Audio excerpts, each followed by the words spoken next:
जय हिंद दोस्तों, मैं महेंद्र शर्मा स्वागत करता हूं वन वर्ल्ड हिंदी में। आपका उम्मीद करता हूं आप खुश और स्वस्थ है। दोस्तों आइए दिखाते हैं पाक मीडिया की एक लेटेस्ट डिबेट, क्योंकि अभी हाल ही में जो जर्मनी में कॉन्फ्रेंस होने वाली है सिक्योरिटी को लेके, तो कहीं ना कहीं पाकिस्तान के प्रधानमंत्री इमरान खान को कोई न्योता नहीं आ रहा है, क्योंकि अब वहां पे बैठे भारत की तरफ से भी जयशंकर विदेश मंत्री वहां पहुंचे हुए हैं, और कहीं ना कहीं पाकिस्तानी मीडिया अब आरोप लगाने लग गया है कि पाकिस्तान को दरकिनार करना भारत की साजिश है, क्योंकि कहीं न कहीं अब कोई भी विश्व में अगर कोई सिक्योरिटी एजेंसीज मीटिंग होती है तो पाकिस्तान को नहीं बुलाया जाता है, क्योंकि ये इनकी छवि बनी हुई है कि कहीं कहीं भी किसी भी देश में जाके सिर्फ़ और सिर्फ भीख मांगेंगे। तो आज इन पाकिस्तान को ये भुगतना पड़ रहा है कि उसकी छवि और उसकी इमेज इतनी भयंकर खराब हो चुकी है कि कोई भी विश्व की मीटिंग हो उसमें पाकिस्तान को न्योता नहीं आता है। तो अब पाकिस्तानियों को इस पे शर्म भी आने लगी है। तो दोस्तों देखिए डिबेट साजिद तरार और कमर जिमा की, और कमेंट में अपनी प्रतिक्रिया जरूर दें। लास्ट में आपसे रिक्वेस्ट करूँगा, चैनल पे नए हैं तो चैनल को सबसे पहले सब्सक्राइब कीजिए, लाइक शेयर कमेंट जरूर कीजिए। दोस्तों जय हिंद, वंदे मातरम, भारत माता की जय। दोस्तों 1963 की वो जो है वो कॉन्फ्रेंस उस वक्त की चल रही है, और उस वक्त से जो है दुनिया यूरोप जो है वो दुनिया का जो सिक्योरिटी लैंडस्केप है उसको विजिट करते हैं और स्टडी करते हैं। आज से पहले पाकिस्तान को इस सिक्योरिटी कॉन्फ्रेंस में बुलाया जाता था, लेकिन इस दफा इन्होंने नहीं बुलाया, जबकि इंडियन फॉरेन मिनिस्टर जयशंकर साहब वहां मौजूद थे। तारड़ साहब, आप क्या महसूस करते हैं ये जो इमरान खान साहब ने यूरोप के ऊपर टफ लाइन ली है, और ट्रांस अटलांटिक जो पार्टनर्स हैं नेटो, यूरोप और अमेरिका को ये जो टफ स्टेटमेंट्स दिए हैं चाइना में बैठ के, अब यूरोप ने और ये सारे पाकिस्तान से पीछे हट गए हैं और इंडिया को उन्होंने मेन स्ट्रीम कर लिया है। How do you see this Pakistan diplomatic isolation at the Munich security conference, ये जो भी जर्मनी में हुई है? सर चीमा साहब, इस वक्त पाकिस्तान के साथ दो किस्म के सेटबैक हैं। एक तो जिस तरीके से आपने अफगानिस्तान में दुनिया की सोल सुपर पावर को आपने जलील किया वहां पे, या नहीं किया, आप तो कहते हैं ये नहीं किया, लेकिन वो अब मानने को तैयार नहीं है, क्योंकि उसामा बिन लादेन जब एबटाबाद से मिला उसके बाद जो रिलेशनशिप है वो ऑलमोस्ट स्टाल हो चुके हैं। दूसरी पाकिस्तान की बदकिस्मती थी कि बराक ओबामा साहब आए और पाकिस्तान में एक ऐसा नॉन नेटो एलाई ऐसा बना जिसके ऊपर सबसे ज्यादा ड्रोन अटैक किए गए। एक तो वेस्ट की उनका झुकना इंडिया की तरफ, और दूसरा आपकी ना तजर्बाकारी और आपकी रिश्वत की स्टोरियां। ये दोनों चीजों को जब कंबाइन करें तो आपकी फॉरेन पॉलिसी का की सही पिक्चर इस पर नजर आ जाती है। दूसरा, उसके साथ उनके कॉम्पिटेंट लोग हैं, उनके लोग मेरिट पर हैं। डॉक्टर जयशंकर का कंपैरिजन कोई नहीं है, और उनकी दूसरी टीम को मैं जानता हूं, उनके पोर्टफोलियो जानता हूं। और दूसरा सबसे बड़ी बात यह है कि नेशनलिज्म है उनके अंदर। मैं जो मोदी साहब की जो एक मोदी साहब का आना एक नेशनलिस्ट मूवमेंट का जो पूरी दुनिया में चली थी उसका एक हिस्सा थे, और उसमें मेरे ख्याल में वाहिद एक ऐसे लीडर हैं जो कामयाब है अभी तक। दूसरे सारे डोनाल्ड ट्रंप साहब गिर चुके हैं, बिखरा खड़े हैं फ्रांस में, लेकिन दूसरे जो उसके साथ पैरेलल है, अरब स्प्रिंग खत्म हो चुकी है, लेकिन उसके साथ मोदी साहब अपनी जगह खड़े हैं, और उनकी टीम जो है वो प्रूव कर रही है कि दे आर नेशनलिस्ट, और अपनी पॉलिसीज में, अपने प्रोपेगेंडा में वो कामयाब है। पाकिस्तान की फॉरेन पॉलिसी की दुश्वारियां, एक तो मैं आपको हमेशा बताता हूं कि उनका लॉबी इन वाशिंगटन डीसी, इंडियन डायस्पोरा, उनकी सलाहियतें तेज होना, और दूसरा आपका नॉन सीरियस होना, ना तजर्बाकारी, रिश्वत, करप्शन, और उसके बाद आपका जो इश्यूज है कि आप नॉन सीरियस। मेरा मकसद है कि आपने अपने रिलेशनशिप्स को सिर्फ डॉलर की हद तक जो है उसको आपने कंक्लूड कर दिया है कि जहां से पैसे मिल रहे हो वो आप उसी के कैम्प में होते हैं। जिस तरह मैं आज आपसे पहले भी बात हम कर रहे थे कि इस वक्त आपने मुसलसल अपने आप को वेस्ट और अमेरिका से डिटैच कर दिया है, बिल्कुल कंप्लीटली। आप अब जरा गौर करें कि पहले आपने एब्सोल्युटली नॉट का नारा लगाया, फिर आपने तालिबान के जश्न मनाए, आपकी high security personality went to Kabul during a very critical period, आपने झंडे लगाए, आपने कहा कि शैकल तोड़ दिए गए हैं, आपने सारा कुछ किया सिर्फ आपने अमेरिका को स्नब करने के लिए, और उस पर वो बड़े नाराज है। उसमें उसके रिएक्शन में इस वक्त वाशिंगटन डीसी ये समझता है कि हमारे साथ जो कुछ अफगानिस्तान में पिछले 20 साल में हुआ है उसके पीछे आपके अवामिल थे, आप उसमें शामिल थे। एक तो उनको डायरेक्ट इतराज है, दूसरा इस वक्त व्हाइट हाउस के जो आईज एंड ईयर्स हैं वो सारी इंडियन है, वो उनका वो उसमें उसको मजीद उसको तकवीयत मिलती है वहां से। अब आपने चाइना के बास्केट में सारे एग्स डाल दिए। चाइना की जिस तरह पहले बात कर रहे थे कि उनकी ट्रेड इतना ग्रो कर चुका है दो मुमालिक का, चाइना और इंडिया के आपस में, कि वो एक दूसरे के लिए एक जरूरत एक दूसरे की बनते जा रहे हैं। वो आपको डंप कर सकते हैं क्योंकि आप हमेशा हर वक्त आप ब्रोक होते हैं, आप हर वक्त कर्जे मांगते हैं, वर्सेस वो उनके कस्टमर हैं, उनके ट्रेड रिलेशनशिप एक दूसरे के साथ। या ये भी मैं बताना चाहूंगा कि चाइना के अमेरिका के साथ भी उसी तरह की ट्रेड रिलेशनशिप है, चाइना के यूरोप के साथ भी उसी तरह की ट्रेड रिलेशनशिप है। आपने देखा होगा कि उन्होंने ट्रेन चलाई चाइना से जो जा रही है सीधी इस वक्त यूरोप के अंदर।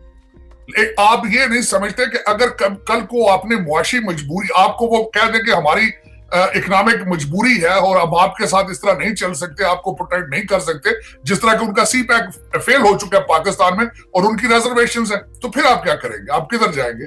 आपने अब मैं जो मुसलसल आजकल जो पाकिस्तान की फॉरेन पॉलिसी या फैसला करने वाले अपने हर रिमेनिंग ब्रिज को जला रहे हैं वेस्ट और अमेरिका के साथ। उसकी अब जो इनका रशिया ट्रिप है, मैं हैरान था। आप अब अगर इसकी हिस्ट्री पढ़े तो ये चौथा, जब से आप 74 साल की हिस्ट्री में चौथा ट्रिप है किसी प्रीमियर का। टाइमिंग देखें कि इस वक्त जो बाइडेन मुसलसल डेली बेस पे प्रेस कॉन्फ्रेंस करके दुनिया को बताता है कि अटैक होने वाला है। अमेरिका एम्बेसी बंद कर चुका है, अपने सिटीजन निकाल चुका है, यूके वहां से निकल चुका है। जयशंकर साहब इस वक्त म्यूनिख में बैठे हैं, जयशंकर साहब ब्रसल में जाके लोगों से मिल रहे हैं, अपने फ्रेंच काउंटर पार्ट से मिले हैं, जर्मनी के काउंटर पार्ट से मिले हैं। और आपका इस वक्त, आपको सबसे बड़ी बात इस वक्त जो यहाँ पे डाट कनेक्ट करने वाले ये समझते हैं वॉशिंगटन डीसी में कि चाइना में ये जो पुतिन साहब ने आपको बुलाया है, it's on a request on China, कि आपको जो आइसोलेशन हो रही थी पूरी दुनिया में, आपको मिडिल ईस्ट छोड़ चुका है, आपको हर दूसरा जो है आप बिल्कुल तनहा होते जा रहे हैं दुनिया में। तो चाइना ने आपको ये आपकी फॉरेन पॉलिसी में खैरात डाली। और लेकिन इसमें मैं समझता हूं खैरात क्या डाली थी, बैक स्टैबिंग कर रहे हैं। ये मेरे ख्याल में जो इमरान खान साहब का ये दौरा वेस्ट और अमेरिका के लिए ये एक हाईएस्ट एक ऐसा स्टेप होगा कि this may be the last, कहते हैं ना कि last nail in the coffin, कि इसके बाद आप ऐसे पॉइंट पे चले जाएंगे कि there is no point of return. देखें, उनको पहले तहफुजात आपसे मौजूद हैं, उनको अमेरिकन और वेस्टर्न सिविलाइजेशन। अब आप इस पीरियड पे जा रहे हैं कि जब वो कोल्ड वॉर जैसी सिचुएशन बन चुकी है, वहां पे अमेरिका और रशिया आमने सामने खड़े हैं। आप जा रहे हैं, आपके अब बताया ये जा रहा है कि आप दो चीजें डिस्कस करेंगे, आप पाइपलाइन डिस्कस करेंगे और अफगानिस्तान की सूरत डिस्कस करेंगे। पाइपलाइन क्या डिस्कस करनी है? आपके पास सी पैक आपसे चल नहीं रहा, कर्जे आप मांग रहे हैं रशिया से और काजाकिस्तान से, तो पाइपलाइन तो पैसों से बनेगी ना। ये मेरा मकसद है या तो के कागज की बना रही पाइपलाइन, तो उसमें आपके पास पैसे मौजूद नहीं है। अफगानिस्तान जो है वो किसी की बात मानने के लिए तैयार नहीं है, इंक्लूसिव गवर्नमेंट वो बनाना नहीं चाहते, जर्नलिस्टों को वो मार रहे हैं, खवातीन को वो मार रहे हैं, दुनिया से वो मिलकर चलने के लिए तैयार नहीं है। तो ये क्या बातें होंगी? और दूसरा, मैं हैरान हूं, मेरे लिए एक सबसे बड़ा जो लम्हा फिक्रिया है, आप एक मिनट के लिए सोचें कि इमरान खान साहब बैठे हैं पुतिन के सामने, बातें क्या होगी? आधा घंटा क्या बात होगी? बाइलैटरल आपके पास उनको देने के लिए है क्या? मेरी समझ से बाहर है कि खान साहब तो हो सकता है पहले 10 मिनट में कहेंगे साड़ी बहुत पैड़ी हालत है, पैसे दो, पैसे कितने, लेकिन वो इन रिटर्न क्या देंगे? क्या कहेंगे उसको कि जी हम आपको क्या देंगे? आपके पास इस वक्त आप जाते हैं बाहर, आप कहते हैं जी कंट्रीज के सामने बैठते हैं तो बाइलैटरल चीजें तो होती है, mutual exchange of things, technology है, कोई प्रोडक्ट है। ये तो दोनों चीजें नहीं है आपके पास, ना टेक्नोलॉजी है ना प्रोडक्ट है आपके सड़कें तो चोरी, आपकी पाकिस्तान की सड़कें तो चाइना और कोरिया बना रहा है, आप तो सड़कें भी बनाने की सलाहियत नहीं रखते। और आपकी जितनी आपका जो ब्रेन है वो ड्रेन होकर कनाडा जा रहा है और मिडिल ईस्ट जा रहा है और यूरोप में जा रहा है, और आप इतने में खुश हैं कि आप वहां से आपको डॉलर आ रहे हैं और डॉलर आप यूके और दुबई की प्रॉपर्टियां खरीद रहे हैं। मेरे पास इस खुशफहमी के में क्यों फिर रहे हैं आप? और तीसरा मेरा जो आखिरी क्वेश्चन चीमा साहब यहाँ पे ये होगा कि पाकिस्तान में जो सोचने वाले लोग हैं वो समझते हैं जी खान साहब बड़ा काम कर रहे हैं, चाइना से होके आ गए हैं, रशिया जा रहे हैं।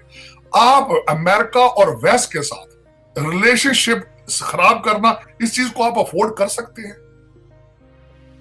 आप अब यूरोप और वेस्ट क्या है, बैंकिंग सिस्टम सारा उनका है, आपको फेडअप में वो अगर रगड़ा लगाते हैं तो आप सर्वाइव कर पाएंगे? आप ग्रे से निकल के अगर ब्लैक में डालते हैं कर पाएंगे? आपकी सारी मिलिट्री सलाहियत जो है और आपकी सारी मिलिट्री ट्रेनिंग अभी तक सारी अमेरिका की प्रोवाइडेड है। आप उसको छोड़ के बिल्कुल चाइनीज सिस्टम पे जा सकेंगे? और चाइना के पास अपना कोई पूरा सिस्टम नहीं है। चाइना तो अब तक सारी दुनिया में सर्वाइव कर रहा है और मशहूर किस चीज पर है? इंटेलेक्चुअल प्रॉपर्टी की थेफ्ट में मशहूर है वो। देखे ना, G5 बनाया अमेरिका में था, चोरी करके वो ले गए। ये तो हमारी कमजोरियां, ओबामा जैसे लोग और बाइडेन जैसे लोग आते हैं जो करप्शन में इन्वॉल्व होते हैं और वो हमारी इंस्टीट्यूशंस में से वो लेके निकल जाते हैं चीजें, लेकिन they are not inventor, they copy है ना सारे, वो कॉपी करते हैं।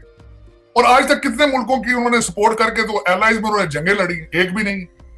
आपको आज तक उन्होंने कोई एड भी दी है? उन्होंने आज तक आपको ग्रांट भी दी है? देते तो कर्जा देते हैं आपको, और आप खुश हैं क्योंकि आपने वो कर्जा और ग्रांट लेके दुबई और लंदन जाना होता है, वो पाकिस्तान थोड़ी जाता है वो।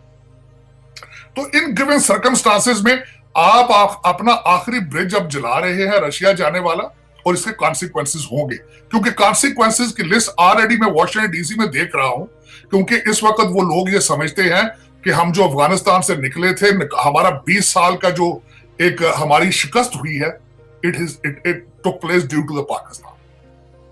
उसके बाद अब मुझसे अक्सर पाकिस्तानी दोस्त मुझसे पूछते हैं, नहीं जी नहीं, हमने तो 20 साल कुर्बानियां बहुत दी हैं। वो कहते हैं उसामा बिन लादेन पर एबटाबाद से क्यों मिला? और कुर्बानियां आप दे रहे थे, लेकिन जिस वजह से सारा कुछ ये शुरू हुआ था उसका मास्टरमाइंड वो आप एबटाबाद बिठा के बैठे हुए थे।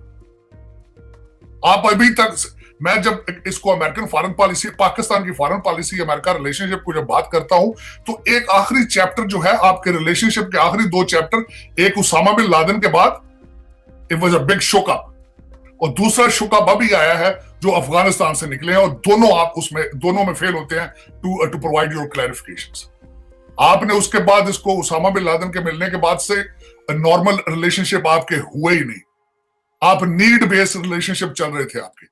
अब आखिरी उसमें आपने ठोकर मारी है उसको कि जब वो निकले हैं वहां से, और आपने जिस तरीके से झंडे लगाए और जश्न मनाए और आपने कहा शक्ल तोड़ दिए हैं, और इस्लामाबाद में झंडे लगाए, इस्लामाबाद में तालिबान के आपने दौरे किए, आपने दुनिया को सबको कहा इनकी मदद करें, आपने प्रूव किया कि वो वर बिहाइंड ऑल ऑफ इट। अब उसको, अब ये 2 चीजें अब जब मिलकर इकट्ठी आएंगी तो इसको किस तरह आप क्लैरिफाई करेंगे? ठीक है, आप चाइना और रशिया के कैंप में जाएं, लेकिन देखिए उनके कैंप में पहले कौन लोग बैठे।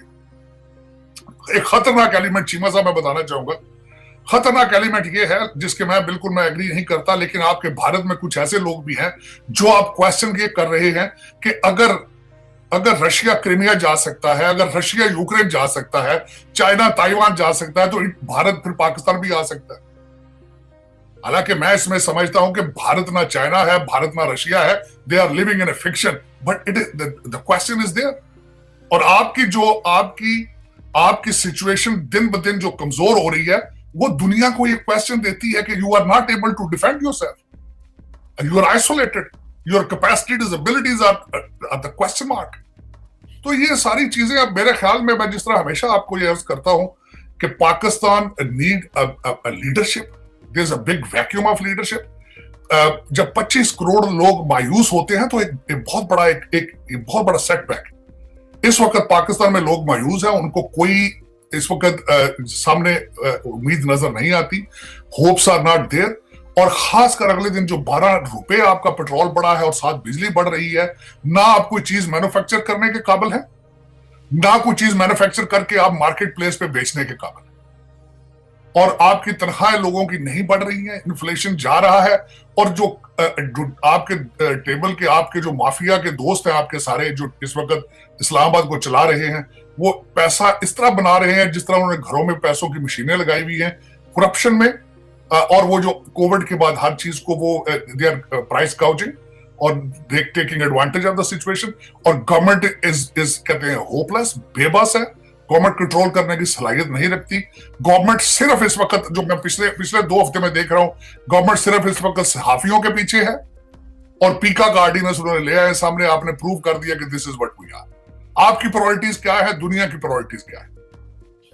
बिल्कुल सही कह रहे हैं तारड़ साहब, और जिस तरह ये आप की बातों से मुझे लगा है कि शायद चाइना और रशिया एक माहौल बना रहे हैं कि पाकिस्तान को वेस्टर्न कैंप से निकाला जाए और अपने कैंप में रखा जाए। और इमरान खान साहब जो हैं वो शायद ग्लोबल हेडलाइंस में आना चाहते हैं कि किसी तरीके तो हमें हेडलाइंस में आए, क्योंकि दुनिया रशिया की बात कर रही होगी रोजाना। यहाँ पे आज मैं देख रहा था अमेरिका में कि व्हाइट हाउस में सिचुएशन रूम के अंदर बैठ के संडे वाले दिन बाइडेन साहब और उनकी कैबिनेट